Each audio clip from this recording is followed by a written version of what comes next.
दोस्तों,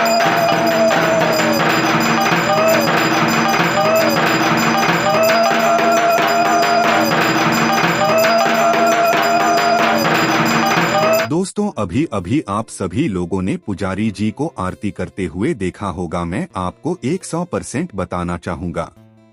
इन्हीं पुजारी जी के द्वारा कहा गया है कि कोई भी व्यक्ति या महिला अगर नवरात्र में पूजा पाठ करें या ना करें, व्रत रखें या ना रखें, अगर यह एक काम कर लिया तो पुजारी जी ने बताया है कि उस मनुष्य से माता रानी बहुत ही प्रसन्न हो जाएगी और उसके सारे दुख दर्द, आर्थिक स्थिति, गरीबी माता रानी सब मिटा देगी और सब कुछ उसको प्रदान करेगी जो उसके जीवन के लिए जरूरत होती है। और दोस्तों, पुजारी जी ने कहा है कि अगर कोई भी व्यक्ति इस वीडियो को पूरा देख लेता है तो माता रानी उससे बहुत प्रसन्न होगी।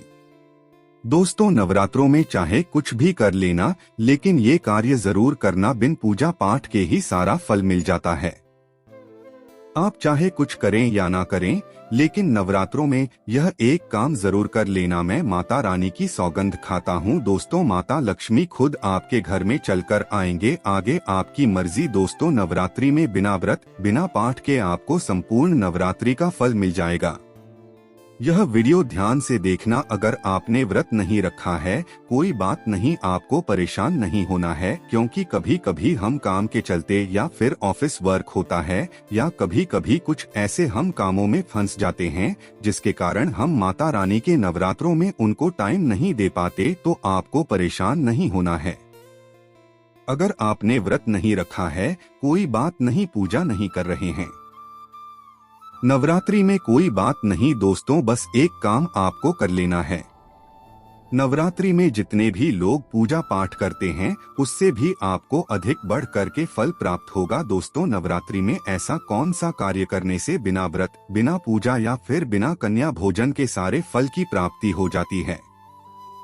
मैं प्रमाणित जानकारी बताऊंगा। जो जानकारी बताऊंगा शास्त्रों के अनुसार लिखी हुई जानकारी बताऊंगा। और अगर आप भी माता रानी के सच्चे भक्त हैं, माता रानी को मानते हैं, माता रानी के प्रति आपकी आस्था है, माता रानी के प्रति आपका विश्वास है, तो आप कमेंट बॉक्स में जय माता दी जरूर लिखना। दोस्तों देखिए, अगर आपने दुर्गा सप्तशती का सिद्ध कुंजिका स्तोत्र के बारे में थोड़ा बहुत अगर आपको जानकारी है तो उसमें लिखा होगा, आपने देखा होगा। दोस्तों, नक्का वचन नार गला स्तोत्रम की लगन का रहस्य, कम न सूक्त तमन्ना पे ध्यान, अर्चना न्यासों नचा वाचन, कुंजिका पाठ, मात्र दुर्गा पाठ, कलम लबेद, अति गुह्य तरह देवी देवाना मति दुर्लभतम, अर्थात भगवान शंकर माता पार्वती को बताते हैं कि ना कवच की जरूरत है, ना किसी भी प्रकार का कोई बढ़ा अनुष्ठान करने की जरूरत है, ना पूजा पाठ करने की जरूरत है। केवल सच्चे मन से अगर नवरात्रि के समय में कोई भी व्यक्ति पूरे मन के साथ, पूरे विश्वास के साथ, सच्ची लगन, आस्था के साथ अगर दुर्गा सप्तशती में वर्णित सिद्ध कुंजिका स्तोत्र का पाठ कर लेता है तो संपूर्ण दुर्गा पाठ का फल उन्हें प्राप्त हो जाता है। जो भी आप व्रत रखते हैं, माता रानी के लिए आप चाहते हैं कि माता रानी का आपके ऊपर आशीर्वाद प्राप्त हो, माता रानी की कृपा मिले, आपकी कोई अधूरी मनोकामना है वो चाहते हैं आपकी अधूरी मनोकामना पूर्ण हो जाए। दोस्तों, सरकारी नौकरी हेतु पितृदोष, राहु दोष, मंगल दोष, कफ दोष, शनि दोष, कर्ज का दोष, गरीबों का दोष मात्र पल भर में दूर होगा। तो अगर आपने नवरात्रि का व्रत रखा है तो वो सारे फल अगर आप चाहते हैं और उसका 1000 गुना फल प्राप्त हो जाए तो नवरात्रि के समय में दुर्गा सप्तशती का पाठ जरूर करना। और जो लोग नवरात्रि का व्रत नहीं रखे हैं, किसी कारणवश उन्हें टाइम नहीं मिल पाया है, ऐसे व्यक्ति दुर्गा सप्तशती में वर्णित सिद्ध कुंजिका स्तोत्र का पाठ जरूर करना। पूर्ण रूप से आपको नव दुर्गा माता का पूजा पाठ करने से, नवदुर्गा के 9 दिन व्रत करने से, कन्या भोजन कराने से जो फल प्राप्त होता है। दोस्तों, केवल इस पाठ को सच्चे मन से अगर एक दिन अगर आप जो है नवरात्रि के दिन एक दिन बस केवल आप जो है बैठ करके जप लेते हैं तो पूर्ण रूप से आपको फल प्राप्त हो जाता है। मैं आप लोगों को बताना चाहूँगा, जो लोग समर्थन है ऐसे लोगों को कन्या पूजन भी जरूर करना चाहिए। अब कन्या पूजन का बेनिफिट क्या है तो माता रानी स्कंद पुराण में भी लिखा है और कई सारे हमारे जो देवी पुराण में भी इसका वर्णन मिलता है। माता रानी जितना पूजा पाठ से प्रसन्न होती हैं, उतना ज्यादा कन्या भोजन कराने से हो जाती हैं, क्योंकि कन्याओं को देवी का स्वरूप माना जाता है और जो कन्या होती है नवरात्रि के समय में ये साक्षात नवदुर्गा का स्वरूप हो जाती है। दोस्तों, नवरात्रि के दौरान आपको एक पुष्प का पौधा जरूर लगाना है। मैं इसका फायदा भी बताऊंगा कौन कौन से पुष्प लगाने चाहिए। हमारे धर्म शास्त्रों के अनुसार कहा गया दोस्तों, अगर कोई व्यक्ति मंदिर के किनारे में मदार का पौधा लगा दे, ध्यान से सुनिए, जो सफेद कलर का मदार का पौधा होता है किसी भी मंदिर के किनारे में लगा देते हैं, यह पुष्प वहाँ पर उपस्थित जो देवी देवता है, मंदिर में जो रहने वाले जो देवी देवता हैं, जैसे शिव मंदिर है, शिव मंदिर में मदार का पौधा लगाते हैं तो इसका एक पुष्प अगर कोई भी व्यक्ति रख करके चढ़ा दे शिव मंदिर में जाकर के, तो आपको एक स्वर्ण दान के बराबर पुण्य की प्राप्ति होती है। तो मदार का पौधा लगाने से इसमें जो फूल खिलेंगे वह जाकर के देवी देवताओं को चढ़ाए जाएंगे, तो उसका आपको जो है पुण्य की प्राप्ति होगी। जो व्यक्ति चढ़ा रहा है उसको आधा फल मिलेगा और आधा फल आपको प्राप्त होना शुरू हो जाएगा। तो मदार का पौधा अगर कोई भी व्यक्ति नवरात्रि के समय में किसी भी शिव मंदिर है, माता रानी का मंदिर है, उनके समीप में जाकर के लगाता है तो अक्षत पुण्य की प्राप्ति होती है। ना इसमें आपको व्रत करना है, ना पूजा पाठ करने की जरूरत है। बस आप जो है कोई भी फूलों का पौधा लगा सकते हैं। इस श्रेणी में आते हैं जैसे मदार का पौधा, सदाबहार का पौधा। सदाबहार हमेशा हरियाली रहता है और ये हमेशा फूलते हैं। ऐसे फूल का आपको चयन करना है जो हमेशा फूलते रहे, जिसमें फल फूल आते रहें। तीसरे नंबर पर आता है कनेर का पौधा। जो कनेर का पौधा है ये देवी माँ का श्रृंगार कहा गया है। कनेर के पौधे से अगर कोई भी व्यक्ति कनेर का पौधा सफेद कलर का अगर कनेर है तो फिर इसे अति उत्तम माना जाता है। कनेर के पौधे को पार्वती का स्वरूप कहा गया है। धर्मशास्त्रों में तो कनेर का पौधा चढ़ाने से माता रानी बहुत प्रसन्न होती हैं और गोदान के बराबर हमें फल की प्राप्ति होती है। आप चाहते हो तो गुड़हल का पौधा लगा सकते हैं। दोस्तों, मंदिर के किनारे में, देवी मंदिर के किनारे में अगर कोई भी व्यक्ति गुड़हल का फूल का पौधा लगता है तो हमारे धर्मशास्त्रों में ऐसा कहा गया है, गुड़हल के वृक्ष पर साक्षात मां जगदम्बा का वास होता है। जी हाँ, यह मैं कोई हवा में हवाई बात नहीं कर रहा हूँ, प्रमाणित बात कर रहा हूँ। धर्मशास्त्रों में भी लिखा है, आप माता रानी को 56 भोग लगाएं या ना लगाएं, कोई श्रृंगार का सामान चढ़ाएं या ना चढ़ाएं, इससे कोई फर्क नहीं पड़ता। लेकिन अगर कोई भी व्यक्ति नवरात्रि के समय में गुड़हल का पुष्प माता रानी को सच्चे मन से अगर माला पिरो करके 21 की संख्या में 11 की संख्या में चढ़ा दी जाए तो उस व्यक्ति की वह मनोकामना पूर्ण होने से साक्षात ब्रह्मा भी नहीं रोक पाते हैं। गुड़हल का फूल माता रानी को चढ़ाने से नवरात्रि में आपने पूजा पाठ व्रत रखे हैं, पूजा पाठ कर रहे हैं, कोई बात नहीं। अगर आप व्रत नहीं कर पा रहे हैं, पूजा पाठ में टाइम नहीं दे पा रहे हैं, तो गुड़हल का फूल माता रानी को नवरात्रि के किसी भी दिन एक दिन 21 माला पिरो कर के माला बना करके माता को चढ़ा देना, संपूर्ण व्रत का फल मिल जाएगा। आपने नवरात्रि का व्रत रखा हो या ना रखा हो, इससे कोई फर्क नहीं पड़ता, बस गुड़हल का फूल माता रानी को चढ़ा देना। तो ऐसा कहा गया है, कोई व्यक्ति अपने जीवन काल में अगर नवरात्रि के समय में गुड़हल का पौधा लगा देता है और इस पौधे में फूल आना शुरू हो जाते हैं और ये फूल अगर देवी देवताओं को चढ़ना शुरू हो जाते हैं तो माता रानी आजीवन आपकी बिल्कुल ही मदद करेंगी, आपके ऊपर अपनी कृपा बरसाएंगी, आपको अपना पूर्ण आशीर्वाद देंगी और जब तक आप इस संसार में जिएंगे कभी भी निर्धन नहीं रहेंगे। दोस्तों देखिए, हमने आपको वीडियो के बीच में बताया था कि कन्या पूजन 2023 में कब है और क्या है शुभ मुहूर्त, आइए जानते हैं। लेकिन याद रहे, कन्याओं को ऐसा खाना कभी मत खिलाना, नहीं तो उल्टा आप बर्बाद हो जाओगे। जानिए कन्याओं को क्या खिलाना चाहिए और क्या नहीं, और क्या उपहार देना चाहिए और कौन सा उपहार नहीं देना चाहिए।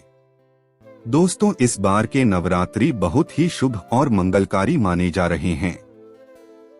इस बार शारदीय नवरात्रि 15 अक्टूबर दिन रविवार को शुरू होकर और इसका समापन 23 अक्टूबर दिन सोमवार को होगा। ऐसे में 24 अक्टूबर दिन मंगलवार को ही दुर्गा विसर्जन होगा। जो लोग माता रानी की स्थापना करते हैं, मूर्ति स्थापना करते हैं, वह लोग 24 अक्टूबर दिन मंगलवार को विसर्जन करेंगे। दोस्तों, नवरात्र की अष्टमी और नवमी तिथि पर कन्या पूजन का विधान है। इस बार महाअष्टमी तिथि 22 अक्टूबर 2023 यानी कि इस दिन रविवार है और नवमी तिथि 23 अक्टूबर 2023 दिन सोमवार को है। ऐसे में आप अष्टमी और नवमी को इन दोनों तिथियों में कन्या पूजन अवश्य ही करें। कन्याओं को भोजन अवश्य खिलाएं। दोस्तों, शास्त्रों में 9 दिनों के नवरात्रि को बहुत ही शुभ और मंगलकारी माना जाता है और वहीं 8 दिनों के नवरात्रि को अच्छा नहीं माना जाता। ऐसे में 10 दिनों के नवरात्रि बहुत ही शुभ माने गए हैं। शास्त्रों के अनुसार नवरात्रि के दिनों में माता रानी का पूजन करने से, कन्या पूजन करने से मां अभय वरदान प्रदान करती हैं। दोस्तों, कुंडली में जो कष्ट होते हैं उन्हें ठीक कर देती है। श्रीधर की तरह ही सच्चे हृदय वाले व्यक्ति के सभी कष्टों का निवारण मां शीघ्र ही करती है। मां की उपासना से विनम्रता का विकास होता है। सभी कष्ट, दरिद्रता, दुख, कष्ट नष्ट हो जाते हैं। नवरात्रि में माता रानी का व्रत और पूजन किया जाता है, लेकिन नवरात्रि के दौरान सबसे ज्यादा महत्व होता है कन्या पूजन का। दोस्तों, कन्या राशि जो होती है फूल की पंखुड़ियों की तरह नाजुक होती है। कन्या पूजन सर्वप्रिय है, श्रेष्ठ है। कन्या के रूप में स्वयं जगदम्बा देवी माता वैष्णो 9 देवियां अर्थात समस्त ब्रह्मांड इनके शरीर के कण कण में वास करते हैं। बहुत कम लोग जानते हैं 33 कोटि देवी देवताओं का वास होता है कन्याओं के मस्तक पर। कन्या चाहे छोटी हो चाहे बड़ी हो, वह सदैव पूजनीय है, मां के समान मानी जाती है। दोस्तों, माना जाता है व्रत और उपासना से माता रानी इतना प्रसन्न नहीं होती है जितना कि कन्या पूजन से होती है। नवरात्रि में छोटी छोटी कन्याओं को माता रानी का स्वरूप माना जाता है। कन्याओं को भोग लगाया जाता है, उन्हें प्रसन्न किया जाता है और बदले में आशीर्वाद मांगा जाता है। कन्याओं को प्रसन्न करने के लिए गिफ्ट आदि उपहार वगैरह दिए जाते हैं। माना जाता है अगर कन्याओं को कोई भेंट दी जाए और वो उसे खुशी खुशी स्वीकार कर ले तो इसका मतलब है माता रानी अर्थात माता वैष्णो ने वह भेंट स्वीकार कर ली जिन पर कन्याएं प्रसन्न होती हैं। दोस्तों, कन्या पूजन कोई मामूली पूजन नहीं होता है। दोस्तों, समस्त ब्रह्मांड में जो पूजा होती है उनसे बढ़कर कन्या पूजन को माना जाता है। 10 बार गंगा स्नान करने से और 100 बार यज्ञ करने से तथा 1000 बार यात्रा करने से जो पुण्य मिलता है वह मात्र एक बार कन्या पूजन करने से करोड़ों गुना भक्त को मिल जाता है, प्राप्त हो जाता है। दोस्तों, इसीलिए कहा जाता है कि कन्याओं को सताना नहीं चाहिए, इससे समस्त ब्रह्मांड हिल जाता है। कन्याओं की जितनी सेवा की जाए कम ही होती है। दोस्तों, कन्याएं कोई मामूली नहीं होती। दोस्तों, कन्या के रूप में स्वयं उनके मस्तक पर विराजमान होकर स्वयं देवी चलकर आपके घर तक आती हैं। नवरात्रि में 2 साल से लेकर 10 साल तक की कन्या का पूजन होना चाहिए। दोस्तों, अष्टमी अथवा नवमी को कन्याओं के पैर धोकर भोजन कराना, उपहार आदि देना श्रेष्ठ माना जाता है, दुर्लभ माना जाता है। ऐसा मौका कभी हाथों से नहीं जाने देना चाहिए। इस दिन जितना ज्यादा हो सके कन्याओं को हाथ पकड़कर, पैर पकड़कर अपने घर तक लेकर आएं। दोस्तों, कोई भी राशि के अनुसार अगर उपाय करता है तो माता वैष्णो बड़ी प्रसन्न होती है और ऐश्वर्य धन प्रदान करती है, मालामाल बना देती है। दोस्तों, फिर उसके बाद कन्याओं को किसी साफ जगह पर जमीन पर कपड़ा बिछाकर बैठाना चाहिए।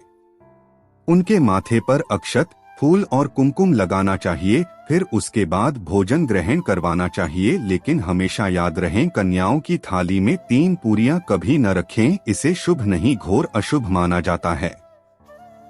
3 पूरियां तथा 3 रोटियां मरने वाले व्यक्ति के लिए निकाली जाती हैं और जेल में कैदियों के लिए दी जाती हैं।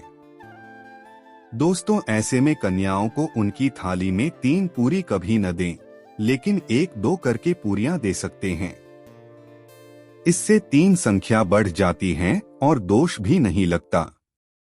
दोस्तों, कन्याओं को खाना खिलाने के बाद अंतिम में कन्याओं के सर पर लाल चुनरी उड़ाना चाहिए और भोजन में आपको खीर, पूरी, हलवा, चना तथा आलू की सब्जी, छोले वगैरह की सब्जी खिलानी चाहिए। पनीर आदि भी खिलाया जा सकता है। वैसे माता रानी का प्रिय भोजन खीर, हलवा, पूरी और छोले आदि ही हैं। लेकिन भूल से भी लहसुन और प्याज का इस्तेमाल कभी ना करें, अन्यथा अनर्थ हो जाएगा। अक्सर कई लोग कन्याओं को कुरकुरे का पैकेट, चिप्स वगैरह का पैकेट खिलाते हैं, जो कि घोर अनर्थ माना जाता है, क्योंकि इसमें लहसुन प्याज का इस्तेमाल होता है, जिसके कारण आपका व्रत खंडित हो सकता है। मां दुर्गा क्रोधित हो सकती हैं। जहां आपने 9 दिनों तक लहसुन प्याज का परहेज किया, लेकिन आपकी एक गलती पूरे व्रत को खंडित कर सकती है। इतना भी नादान नहीं बनना चाहिए कि माता रानी रुष्ट हो जाएं और कन्याओं को भी अशुद्ध होना पड़े। कन्याओं को डब्बाबंद कोई भी ऐसी चीज न खिलाएं जिसमें लहसुन प्याज होता है। कई चीजें तो ऐसी होती है मार्केट में जिसके अंदर लहसुन प्याज का इस्तेमाल होता है। ऐसा आप कभी मत करना दोस्तों। कई लोग कन्या पूजन में खाना घर पर नहीं बनाते और मार्केट से रेडीमेड लाकर ही खेलते हैं तथा दही जलेबी खिलाते हैं, जो कि शुभ नहीं माना जाता है। दोस्तों, ऐसा खाना वो लोग खिलाते हैं जिनके घर में मान लीजिए कोई दुर्घटना आदि हो गई है या घर में कोई बीमार है या कोई मुसीबत है, तब वो ऐसा करते हैं। लेकिन अगर आप स्वस्थ हैं, आपको कोई पीड़ा नहीं है, तो ऐसा भूलकर भी नहीं करना चाहिए।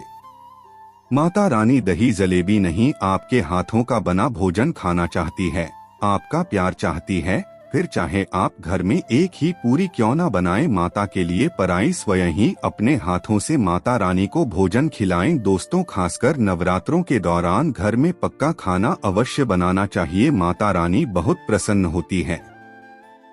घर का बना पका खाना ही कन्याओं को खिलाना चाहिए।